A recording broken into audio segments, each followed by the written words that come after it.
C'est un voyage exceptionnel et merveilleux que nous propose l'abbaye de Graville. Nous pénétrons dans ces jardins fleuris et verdoyants, dominant le Havre et l'estuaire de la Seine, pour pénétrer dans ces lieux historiques, abritant entre autres l'une des plus belles statuaires religieuses de Normandie. Un voyage dans le temps et l'histoire qui va nous propulser bien plus loin, à 17 000 kilomètres de là, faisant escale sur les terres australiennes dans un périple en 2 temps. La première exposition est consacrée à l'art de Papounia, déployant les pages de l'un des chapitres les plus extraordinaires de l'histoire de l'art australien, un mouvement artistique né en plein cœur du désert. Les 14 peintures exposées ici sont rarissimes. Regardez leur qualité exceptionnelle, la finesse de leur réalisation, la perfection de la touche. Des toiles prêtées exceptionnellement par l'ambassade d'Australie où elle réside depuis près d'un demi-siècle. Ces œuvres incarnent le combat que mènent les aborigènes pour faire perdurer et transmettre leur culture et leur tradition aux jeunes générations. Ici, rappelé par ces lances et autres outils en bois et en bronze, comme un ultime appel à la sauvegarde de cette mémoire.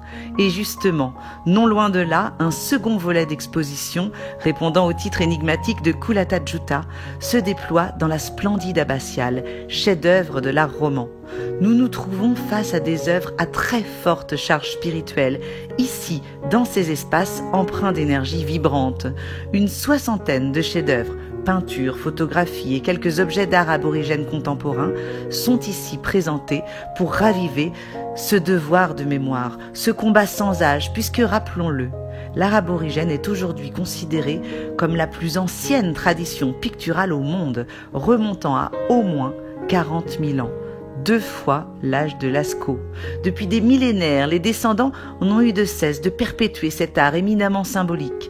Car si certains voient ici et là des formes abstraites, des courbes, des cercles, des motifs géométriques qui se répètent, d'autres y lisent l'histoire des grands ancêtres, une traduction mélodique des chants sacrés en peinture, présentant les terres et les individus vus du ciel, voire au-delà, depuis le rêve.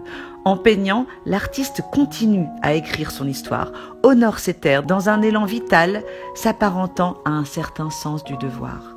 Pour cette immense célébration de la culture aborigène, d'autres escales nous attendent, parsemant la ville du Havre, çà et là, nous menant des peintures sur écorce de l'hôtel du Bocage de Bléville à des œuvres inédites d'artistes contemporains, trônant au cœur de la maison de l'armateur, comme une invitation à perpétuer le rêve, au-delà des frontières et du temps.